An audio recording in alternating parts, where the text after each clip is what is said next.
আসসালামাইকুম। আজকে সাজনা পাতা ভর্তা হবে। পেঁপে, আলু, পেঁয়াজ, কাঁচামরিচ হবে, এর জন্য এগুলো কিউব করে কেটে নিয়েছে। এগুলো ভাজি হবে। আগে ধুয়ে পরিষ্কার করে কেটে নিয়েছিল, তারপর এখন দিয়ে দিচ্ছে সিদ্ধ। সাজনা পাতাগুলো পরিষ্কার করে ধুচ্ছে। দেখুন ডালটি, ওইদিকে এই পেঁপেগুলো সিদ্ধ হচ্ছে। এখানে রসুন ছেঁচা হচ্ছে দেখুন। এদিকে আবার ডাল হয়ে গেছে।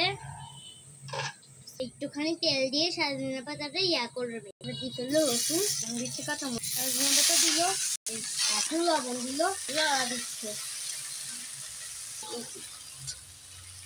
সাজনা পাতা নামিয়ে ফেললো। সাজনা পাতা এত তাড়াতাড়ি হয়ে যায় নাকি? সাজনা পাতা তো একটু আগেই বসালো, এত তাড়াতাড়ি হয়ে গিয়েছে, দুর্দান্ত। এখন আবারও কি সাজনা পাতা রান্না করবে? থেকে পেঁয়াজ, সবগুলো পেঁয়াজ দিয়ে দিয়েছে।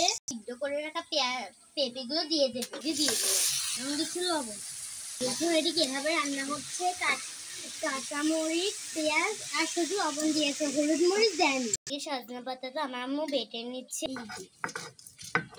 একটু হয়ে গেল তখন একটু মশলা গুঁড়ো দিয়ে সব শেষে দিয়ে দিচ্ছে ধনিয়া পাতা। পাতাটা তুলে নিল। এখন আমার আম্মু কিভাবে পরিষ্কার করে এগুলো নিয়ে যাচ্ছে। দেখুন কি দিয়ে নিচ্ছে, স্পর্শ বোঝাও যাচ্ছে না। এই যে এটা থেকেই নিচ্ছে। এই দেখুন